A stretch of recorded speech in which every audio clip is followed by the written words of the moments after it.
สวัสดีท่านและท่านสุขสุขคนนะครับเด้อเนาะมื้อนี้สร้างพวกสมทายว่าติดภารกิจที่ว่าหลายมื้อบ่ได้เปิดหาเด้อเนาะนี่แหละภารกิจเนาะเฮ็ดหลังคาเฮือนให้เอื้อยเด้อเนาะบ่มีเวลาว่างพี่น้องเอ้ยคุมตาหลังคาเฮือนให้เอื้อยเพิ่นเนาะบ่ได้เปิดหา4-5 มื้อเนาะหลายคนลูกค้ามาตัดผมว่าสร้างพวกบ่ใช่ได้เนาะคุมมื้อเนาะแล้วว่านี่เด้อเนาะมื้อนี้ก็บ่ได้เฮ็ดเนาะแล้วว่านี่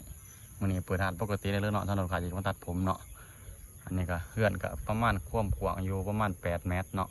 ยาวไปหลัง11 เมตรปลายหน่อยหนึ่งเนาะ8x11เลยเนาะเพื่อนนี่ประมาณ3 สเต็ป4ก็ข้างล่างซักลงหน่อยหนึ่งเลยเนาะไปวดข้างๆมันเนาะ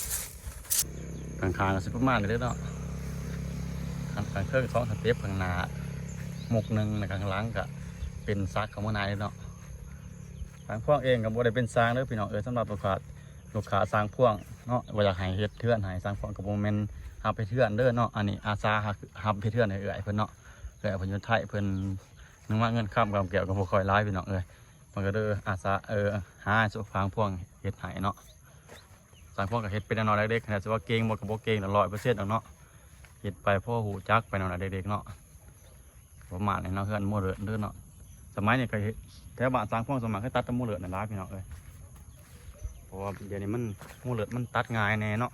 ผู้ได้เข้าใจก็เฮ็ดไหลเนาะมันบ่คือล้างปุ๊บรอส่งสเปนทั้งมันเฮ็ดบ่เป็นเนาะสร้างพวกเองก็เฮ็ดบ่เป็นในแบบนั้นเนาะแต่บ่เคยจักเทื่อกันว่าลองเฮ็ดก็น่าสิเป็นอยู่เนาะ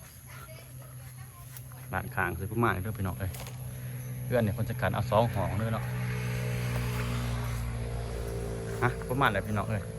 ไปแหละฝากติดตามเป็นตำบลสายเด้อเนาะ2 YouTube เป็นตำบลสายเนาะ